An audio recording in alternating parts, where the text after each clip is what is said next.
Hello நண்பா, welcome back. So இன்றைக்கி நம்ம வீடியோவில் என்ன பார்க்கணும்னா லோக்கல் நெஸ்டட் கிளாஸ்னால் என்னென்னு பார்க்க போகிறோம். வாங்க இன்றைக்கி வீடியோக்குள்ளே போகலாம். போன வீடியோவில் பார்த்தீங்கன்னா ஸ்டாட்டிக் பற்றி பார்த்தோம். ஸோ அதே எக்ஸாம்பிள் தான் யூஸ் பண்ணி இந்த வீடியோலையும் பார்க்க போகிறோம். பார்த்தீங்கன்னா லோக்கல் நெஸ்டட் கிளாஸ்னால் என்னென்னு பார்க்கலாம். ஸோ அதுக்கு முன்னே பார்த்தீங்கன்னா இந்த இதில் கிளாஸ் விண்டோ இருக்குது. ஸோ இப்போ ஸ்டாட்டிக் நான் ஸ்டாட்டிக் ரெண்டு நெஸ்டட் கிளாஸ் பற்றி பார்த்தோம்.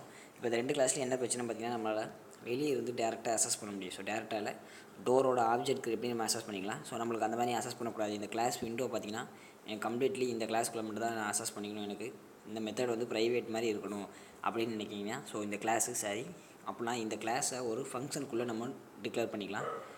அதை தான் நம்ம நெஸ்டட் கிளாஸ்ன்னு சொல்லுவோம். ஸோ ஒரு மெத்தடுக்குள்ளே ஒரு ஃபங்க்ஷன் கொடுத்தோம்னா அதை தான் நெஸ்டட் கிளாஸ்ன்னு சொல்லுவோம்.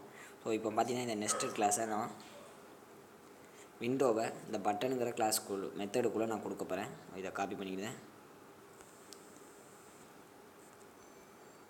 ஓகே,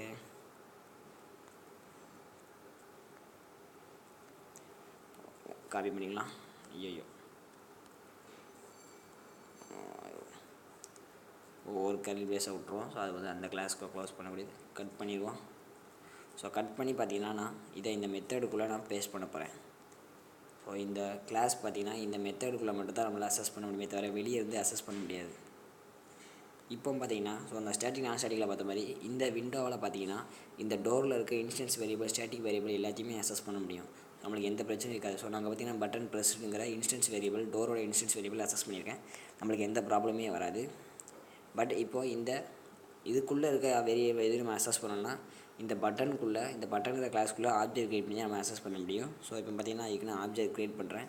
ஸோ பார்த்தீங்கன்னா இந்த கிளாஸ் விண்டோ எங்கே முடியுதோ அதுக்கப்புறம் தான் நம்ம இதுக்கு ஆப்ஜெக்ட் க்ரியேட் பண்ண முடியும். ஸோ இந்த அதுக்கு மேலே எது நீங்கள் ஆப்ஜெக்ட் க்ரியேட் பண்ணி கால் பண்ணிங்கன்னா அன்டிஃபைன்டு விண்டோன்னு தான் வரும். ஸோ பார்த்தீங்கன்னா இந்த இடத்துல விண்டோவுக்கு ஆப்ஜெக்ட் க்ரியேட் பண்ணேன். Window object equal to new window. So இப்போ பார்த்தீங்கன்னா அந்த ஓப்பன் விண்டோங்கிற ஃபங்க்ஷனை இதுக்குள்ளேருந்தே கால் பண்ண போகிறேன். அந்த மெத்தடுக்குள்ளேருந்து ஓப்பன் விண்டோ. ஸோ பார்த்தீங்கன்னா பட்டனுங்கிற மெத்தடு மட்டும் நான் வெளியே இருந்து கால் பண்ணேன். ஸோ மற்ற எல்லாமே எனக்கு உள்ளே தான் நடக்குது. ஸோ பட்டனை கால் பண்ணுறேன். ஸோ பட்டனை ப்ரெஸ் பண்ணுற மாதிரி வச்சுக்கலாம். நம்மளுக்கு பட்டன் ப்ரெஸ்ன்னு வருது. ஸோ பட்டன் ப்ரெஸ்ஸோட வேல்யூ நம்ம ஒன்றா சேஞ்ச் பண்ணோம். அதுக்கப்புறம் பார்த்தீங்கன்னா ஸோ விண்டோக்கு ஆப்ஜெக்ட் ஓப்பன் விண்டோ கொடுங்க. ஸோ அந்த கிளாஸ்க்குள்ளே இருக்க ஃபங்க்ஷன் கால் ஆகி ஸோ நம்மளுக்கு விண்டோ வந்து ஓப்பன் ஆகுது. ஓகே, இப்போ நம்ம இதை ரன் பண்ணலாம். பார்த்தீங்கன்னா ஸோ எந்த எரருமே இல்லாமல் நம்மளுக்கு வந்துட்டு so button pressed window is open வந்துட்டு. ஸோ இதை தான் நம்ம லோக்கல் நெஸ்டட் கிளாஸ்ன்னு சொல்லுவோம். ஸோ இந்த நெஸ்டட் கிளாஸை பற்றி நம்ம வெளியே இருந்து அசஸ் பண்ண முடியாது. ஸோ வேணுன்னா நம்ம இதை ட்ரை பண்ணி பார்ப்போம்.